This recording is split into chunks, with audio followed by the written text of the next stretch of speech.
Hello and welcome to episode 57 of the Made by Mumino podcast.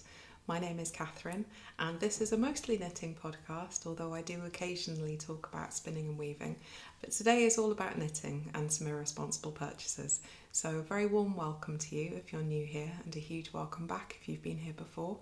I'm filming as usual from Mönchengladbach in Germany, where I live permanently with my partner. But I'm originally from Wales in the UK, and I've just got back from there. I went to Wonderwool, big yarn festival up in mid Wales for the day on Saturday with my mum. Had an absolutely wonderful time and bought a little bit too much yarn. I have no willpower whatsoever. And I must say a huge thank you to all the lovely people who came and spoke to me and said hello on Saturday. I thoroughly enjoyed it. It was so nice meeting some of the people who I've interacted with in the comments and things, but it's just wonderful to meet people in person and also to admire your beautiful yarn choices. And as you'll see later in my irresponsible purchases, you definitely influence some of them. There's one in particular that I saw that one person had in their shopping bag. And I saw it and I thought I have to have some of that, so I went and found it. So yes, hi, if you said hello to me, thank you very much.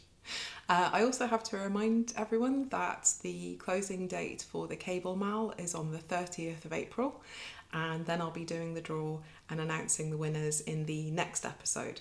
So if you haven't entered yet, there's still a little bit of time. I think, what's the date today? The 28th of April, so a very tiny cable project maybe. Some tiny hand warmers perhaps. But yes, good luck to you if you've entered. There have been some wonderful projects, people pulling out old cable whips and finishing them off. It's been really good. I need to catch up on all the entries. I've been really busy. I got back from Wales on Sunday and I still haven't unpacked. So yes, I've been a bit swamped the last day since I got back. But I will catch up on all the entries and I'm looking forward to doing the draw. So I think that's it for the chat at the beginning, other than to let you know that there's a lovely tour of Wonderwool at the end of this episode for you to enjoy as well. So let's get stuck in. As always, all the patterns and all the yarn and anything else that I talk about is linked down below.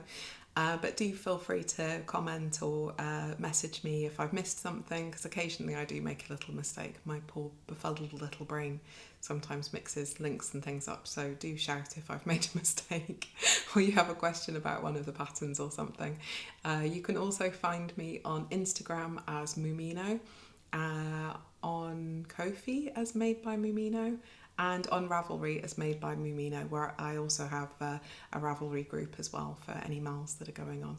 So yeah, say hi. Let's start with what I'm wearing today.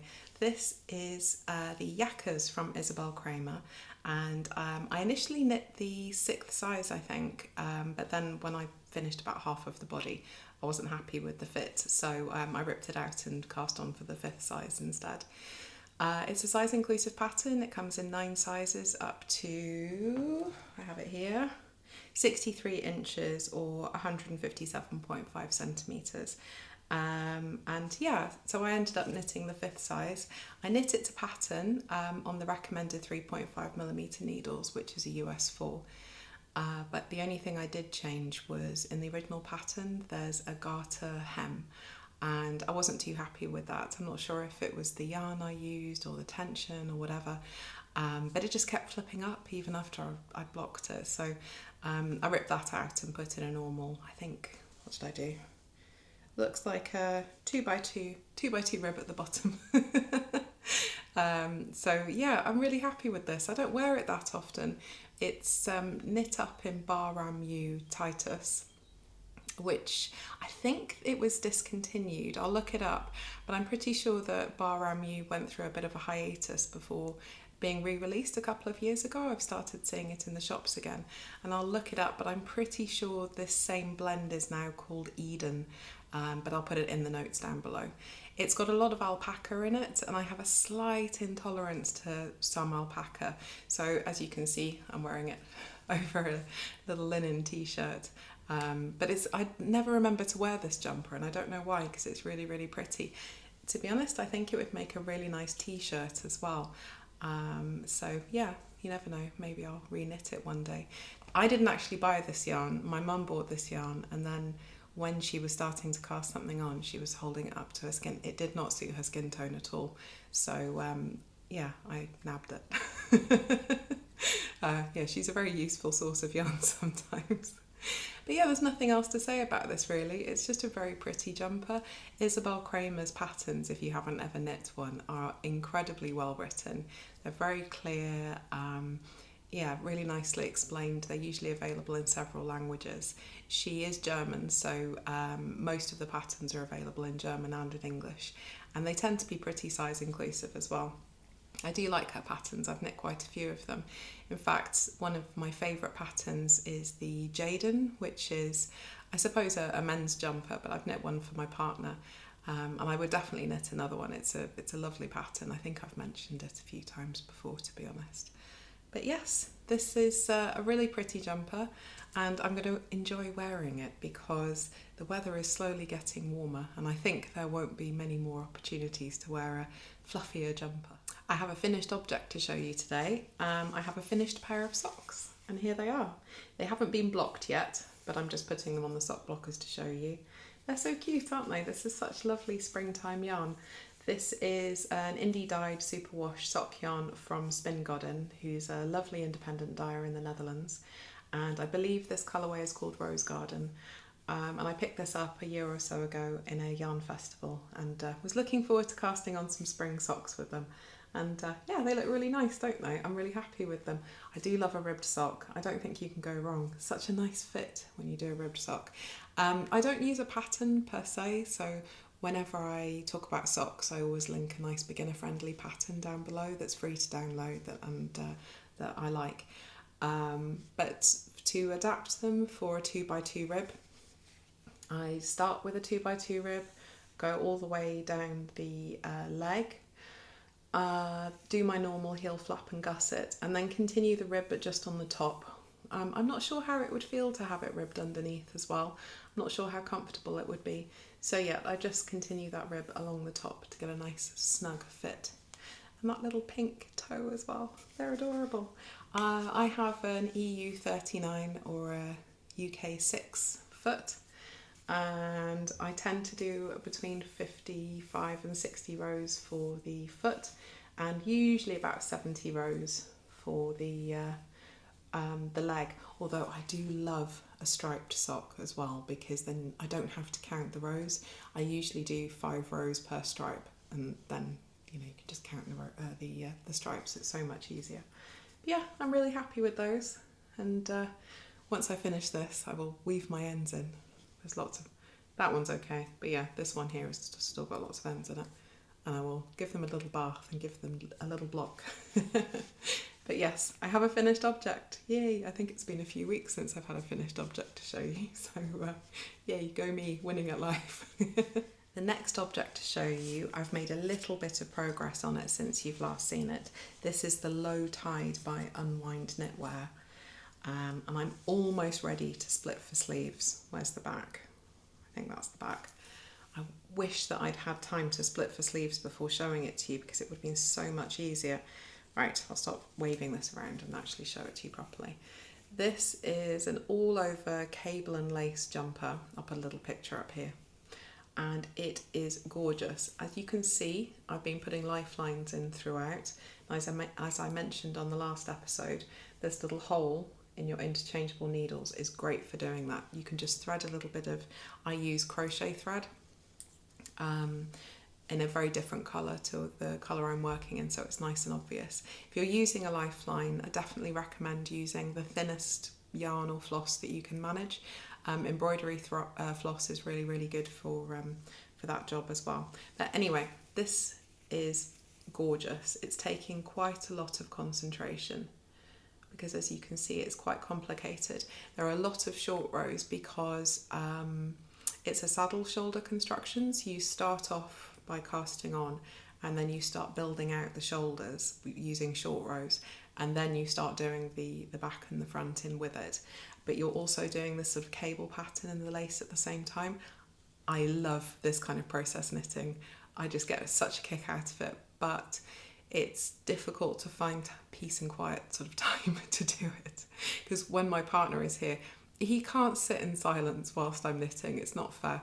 I mean, it's perfect to knit while he's watching football, to be honest, because he's watching it in German. I find it really, really easy to zone out of it, so it's perfect for that. But to be honest, I do need peace and quiet and concentration time to work on this. But I am so happy with how this is turning out. It's difficult to see in this yarn because it's quite dark, but these beautiful cables are going to follow down the shoulder and down the front and also on the back. It's absolutely gorgeous. I'm using some John Arbon for this. John Arbon Harvest Hues 4-ply. And I'm happy with the gauge I got. You'll be very pleased with me. I actually did a gauge swatch for this. I forgot to show you in the last episode. So in here somewhere.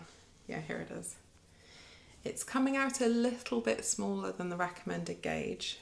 That's the back, there we go. I was getting slightly more stitches than I wanted per 10 centimetres.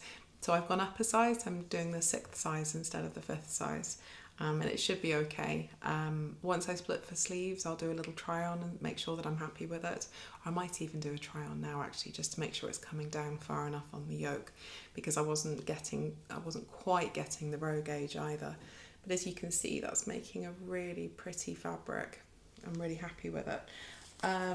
Yeah, so this colour is called Speedwell, and it's a mixture of Blue Faced Leicester, Falklands Merino and Sparklers. And it's very pretty, very heathered, lovely. I'm in no rush to finish this. All of my other projects are stockinette or garter, and this is, as I said, I can't knit on this anytime. This is certainly not train knitting, definitely not. So yeah, but I'm really, really enjoying it. It's just the kind of sort of engagement that my brain just loves. Really concentrating on the chart, working out what I need to do whilst I'm doing the different patterns and things, and yeah, I absolutely love it. It's a really enjoyable knit. If you're a process knitter, this is definitely one that you might want to do, and it's just so pretty as well. I'm looking forward to being able to wear the finished garment, although I think by the time it's finished it's going to be a little bit warm to wear it, so maybe in the autumn. But yeah, that's the Low Tide, and hopefully I will have split for sleeves by the next time you see it. I forgot to say about the jumper, the Low Tide, that I'm making it on the recommended 3.5mm needles, which is US 4. And I also forgot to say about my socks that I'm making those on a 2.25mm needle, which is the gauge I knit all my socks on. I forgot to say because it's just so automatic. I always do my socks in 2.25mm, even if I'm doing colour work, to be honest. Weirdly, I tend to have a looser gauge when I'm doing colour work than when I'm doing normal knitting. So anyway, I have another work in progress to show you, but this one is a secret one from my partner. So Annas, if you're watching, please skip to the next chapter. I'm making him a birthday gift. It's his birthday in May, and you will have seen, if you watched the last episode, I cast it on. I'm making him a lovely raglan jumper. I've made a couple for him before, and this is yet another puntal. I took this to the UK with me, and I was mostly knitting on this. Also, you might be interested to know that I'm not knitting this on my Chow Goose, I'm knitting this on my wooden Knit Pros. And I took this in my hand luggage, no problem. Nobody batted an eyelid. I didn't even take them off the cables or anything, I just stuck it in my hand luggage. So yes, I have been working on this, and as you can see, I am well down below the sleeves. I took the ball of yarn that I was working on plus 2 extra skeins, and I did cake up the 3rd skein, and I did start on that, so I took just the right amount of yarn with me, which I was pretty happy with. But this is such a cool jumper. It is a lovely pattern, it's super beginner friendly. It's linked down below, so if you've never knit a raglan jumper before, it's a really, really good one to start with. Often I skip the ribbing and cast on for the body straight away and then add the collar afterwards, but this time I'm just knitting it exactly to pattern. I'm knitting him the 3rd men's size on 4mm needles, and I think the only change that I might make is A little bit further down the body, I might do a few decreases evenly on both sides, just to get a little bit more shaping for him. But yeah, I'm just really, really happy with this. The yarn that I'm using is We Yarn Company Dorka Worsted in this beautiful colour, Labradorite. I can't say that. I just want to say Labrador. A lovely geologist messaged me after the last episode to help me pronounce it. But you know when you've mispronounced something so often, you get kind of a bit of a mental block or like a nervous thing about it. I just can't say it. You can laugh at me, it's fine. Yeah, this is a gorgeous, gorgeous, gorgeous yarn. This is a DK weight yarn. It's pretty much the same mix as the last one I showed you. 33% BFL, 33% Merino, 33% Sparklers.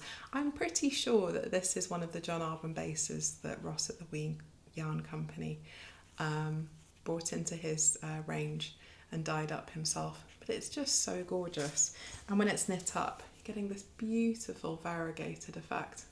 I really hope he likes this. I'm sure he will. He tends to love really, really bright colours for accessories, but he's a little bit more conservative when it comes to actual garments. I think they're just easier to wear for him. But yeah, really happy with this. And hopefully I'll get this finished by the end of next month, so it's ready for his birthday. So wish me luck. I've also made a little bit of progress on a monster blanket that I'm making. It's not a blanket pattern, it's the traditional dishcloth from Stacey Perry. It's linked down below. It's another free pattern. And I'm making a monster DK blanket. I don't even know how to show this to you. But after I showed it to you last time, I think I was about here. And it doesn't look like very much, but it's quite a lot of knitting. It takes a good sort of 20 minutes to do a row when it's at the fullest extent. So all I did was took a dishcloth pattern and just kept going until I got bored or ran out of, actually I did it until I ran out of this pink yarn. So I'm holding some beautiful indie dyed yarn with woolly knit cones, and yeah, I ran out of the pink, so I started decreasing. I really want to finish this because, as I said, it's a monster of a blanket. It's big and squishy, and it would be great to finish it before the weather gets too hot. I'm not going to hold my breath, but it would be nice to have this off the needle so that I can start another blanket project. I'm thinking of the Bits and Bobs blanket, which is a half fisherman's rib, and it's just to put everything, all your scraps, everything in. And I really fancy the idea of that as a long-term WIP. But yes, this one, I'm kind of done with it if I'm honest, but it's looking really cool. I love that I've made it look kind of scrappy, kind of accidentally so, even though it's not scrappy at all. I've sort of changed between doing wide stripes and thin stripes, wide stripes and thin stripes, and just keep changing up the yarn, but keeping that background colour the same throughout. And yeah, I'm really happy with the way it's turning out. But yeah, I'm kind of done. It's a really nice soothing project, and I'm very busy at the moment. There's a lot going on in my personal life and things, and it's nice to just be able to pull something out and not think about it. But yeah, it's getting very heavy, and it would be, as I said, nice to finish. So I'll keep you posted. And I have to work out some way of showing this to you. Maybe I'll put it over the back of the sofa instead of this beautiful blanket, so you can see it there next time. So yeah, dishcloth blanket. I have one more finished object to show you. These are a cute little pair of scrappy socks. It's my current handbag project. I love making shorty socks in the summer to wear in my trainers, and I've got a jar of sock yarn scraps behind me, and I call them my magic socks because I just open up the jar, tip everything out and see what takes my fancy. And I think this is a scrap from Yavol Lang Yarns, and the main colour I'm using is from Undercover Otter, a lovely dyer in the Netherlands. And they do these incredible bright colours. I made a Musselburgh for my partner with this, and these are the leftovers. Definitely enough to make a couple of pairs of shorty socks. And yeah, it's just really fun. And I found this darker purple colour for the toes. There is more than that, it's just come undone in my bag. I think this might be from Lay Family Yarns, but I'm not sure. I don't tend to keep the labels when it's really small scraps. And yeah, I think I've used this in a few projects. There was a weaving project. I made a scarf for my partner, and there's still enough left to do a couple of toes on some shorty socks. Sorry, it's annoying me, so I'm winding this up while I'm talking. Gosh, there is a lot that's come off. There we go, done. So that's what's left. Should be enough to do the toes. We'll see. If not, I might have 2 different coloured toes, but that doesn't really bother me. But yes, I use the same sock recipe as the pattern I linked below, but instead of knitting a leg, I do 5 rows of cuff, and I'm making these as a rib on top as well, the same as the other ones. They just fit really nicely. The only change I do make is I tend to make the heel flap a little bit longer, because then it has less of a tendency to slide down under my foot. So normally I knit the heel flap, so I pick up about 17, 18 stitches. But when I'm doing a shorty, I do it long enough to pick up 20, 22 stitches, something like that. And yeah, they just fit really nicely. So that's all I've got to show you today in my WIPs. Let's move on to irresponsible purchases. As I said, I've just got back from Wonderwool, and if you saw my last episode, you saw my stash. And it was good actually, because I went through my stash. It gave me an idea of what I didn't have. So I've got lots of unspun. I've got bits of, I've got lots of single and double skeins left over of 4-ply and DK. So I'm thinking some sort of, maybe a sea glass or a shifty or something like that. I don't know, but I'll probably use them all in a couple of sweater projects. But I didn't have any sport weight, and I felt like I needed something that was sort of a summer yarn, something with a bit of linen in it, something like that. I didn't get any sport weight, but I did get some summer yarn. So I will take you through my purchases, get the crinkly one out of the way. This is a really cute little set from Wee County Yarns. They use a JC Rennie base to make these really cute little, I think they are 2-ply, I'm not sure, no, 4-ply. 4-ply, and you'll see it in the video later. They have this amazing wall with all the different colours on it, but they also do these cute little kits. And I had one of these before, and I made a lovely cowl out of it from one of their patterns. I'm not sure what I'm going to do with this. It feels like I'm building a paint box of sort of paint by numbers with all of these really cute yarns, and they play really, really nicely with 2-ply Shetland yarn and with woolly knit and all sorts of things. So yeah, no idea what I'm going to do with them, but I love this little colour palette. So that was the first purchase. Next, I have, let's do this one first. A yarn brand that I've wanted to try for a while. This is Camel's Yarn. They're based in Cornwall.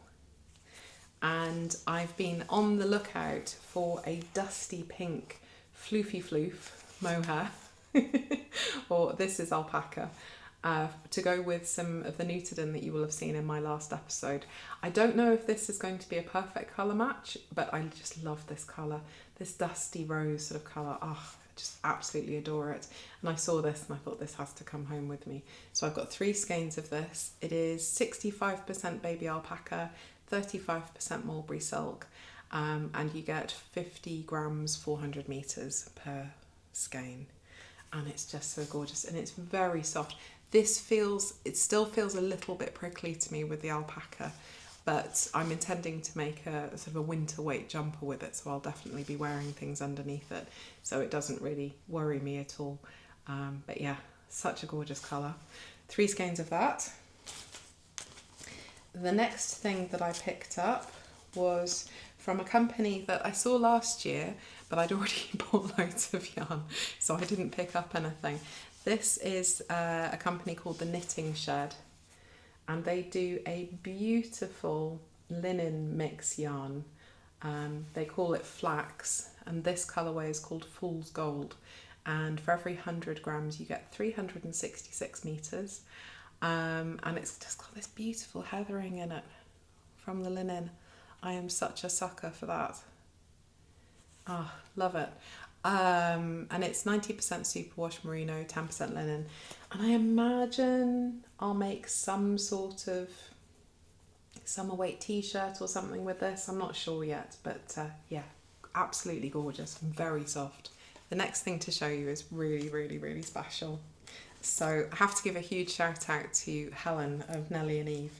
She gave me a shout out on her a recent episode. She has a lovely podcast actually. If you're into seeing behind the scenes of somebody who grows their own yarn as their own wool, as well as making beautiful yarn out of it, then you definitely need to go and check out her podcast. She's based in Wales as well, and she has a small flock, and yeah, there's just been lambing and everything, so there's loads of really cool things to see, as well as obviously beautiful yarn and projects. But she uses plant dyes in all of her yarns, and it's very special, and this is a special base. So this is a brushed 4-ply, and it says on the label, the mindful fluff alternative. So it's ethical, cruelty-free, no silkworms were harmed in the making of this yarn. And it's just beautiful. I mean, it is on the rustic side, but I cannot wait to cast something on with this. I think I should have enough for some sort of cropped jumper with this. And it's called Halo. And this is the fibre, it just says that it's a British brushed wool and the colour is duck egg. But I saw this, I thought, I don't have anything in my wardrobe or in my stash that's this colour. I don't think I do anyway. No, I'm pretty sure I don't. So this just spoke to me, and I cannot wait to cast something on with this, but I think it might sit in my stash for a while until the right project hits me. I tell you what though, it would make another beautiful yakkers really, wouldn't it? But yeah, really looking forward to casting something on with that. And hi Helen, it was really lovely to see you again. She is really lovely, so if you get the opportunity to see her in a yarn festival, do go and say hello. I also picked up some more Garthanor. This is another Welsh wool. This is called Snowdonia, this range. And this colourway is Glaslyn. And I've already got a couple of skeins of this. You might have seen a couple of episodes ago that I made some stripy socks. And I'm planning on putting this with the leftovers from that project to make another couple of pairs of socks. And this is 90% Romney, 10% Hebridean, and it's 200 metres per 50 grams. And it's a really, really gorgeous yarn. Don't be nervous if you start knitting socks with this. It hasn't got any nylon in it, so it's slightly different. But it will feel a little bit thin to start off with, but it blooms incredibly. So I use my usual needle size when I'm making socks with these. And yeah, another gorgeous purchase. What else do I have to show you? This is the yarn I got influenced by when somebody came up and said, wow, I can't talk. Somebody came up and said hello to me, and I saw this incredible bright yarn in their bag, and I made a beeline then to go and find where they got it from. Look at this. This is so cool. The dyer is called Siobhan's Crafts, and she makes this incredible brightly coloured yarn. Not all of it is as loud as this, but this really spoke to me, and I know exactly who I'm going to make something for with this. The colourway is called Cheerful, and it's just a normal superwash mix, 85% Polwarth, 15% nylon, 100 grams per 400 metres. So yeah, it's just so loud. I love it. I absolutely love it. I'm looking forward to making something with these, and as I said, I know exactly what's going to happen. I also bought something that wasn't knitting related. I bought an embroidery kit. On my last episode, somebody commented and said that they're going to be at Wonderwool, and I should come and say hello. So I looked them up because I saw that they had a stall there. And I thought, ooh, that's another rabbit hole I wouldn't mind going down. This is from a company called Magpie and Me. The lovely seller, Marianne, she sells on Etsy. And you can make up these kits as you want. Oh, it's got a cute little moon on the zipper. Can I open this? And I picked up a little wren embroidery, and it comes with a pattern, with the printed fabric, with a needle, the recommended threads, and a hoop. And so I took the recommended threads, but I also took a few extra colours as well, and cotton embroidery thread. I've never done any embroidery, but I really fancy giving it a go. And these just really spoke to me. All of her designs seem to be folklore inspired, a lot of Welsh influence, a lot of Celtic influence. This one here, Hunting the Wren, you can look it up on Wikipedia what this is. It's also a very nice tradition. I think it's around Christmas time, maybe on Boxing Day, I think. There was tradition in some parts of Ireland to go around hunting wrens and putting them on sticks, which is not very pleasant. This is much more cruelty free to embroider a wren instead. But yeah, got a little embroidery kit, and hopefully I will do something with it in the not too distant future, and it won't sit next to me in my stash for ages, making me feel guilty. And the last thing that I picked up was some more stitch markers. This designer makes gorgeous cat themed projects and kits and really cool cat designs. Yeah, definitely look them up. But these stitch markers, I love them. They're so smooth, and even though there's little pointy cat ears on them, they don't get in the way even when you're doing lace work. So I love these. I've already got some and I wanted to get another pack. So I think that's it. I don't think I have anything else to tell you about other than to say thank you so much for joining me again, and thank you for listening to my rambling for however long it's been today. And I hope you enjoy the footage from Wonderwool at the end of this episode. So have a lovely day, whatever you're doing, and I will speak to you in a couple of weeks' time and be announcing the cable mail winners as well. So take care. Bye-bye.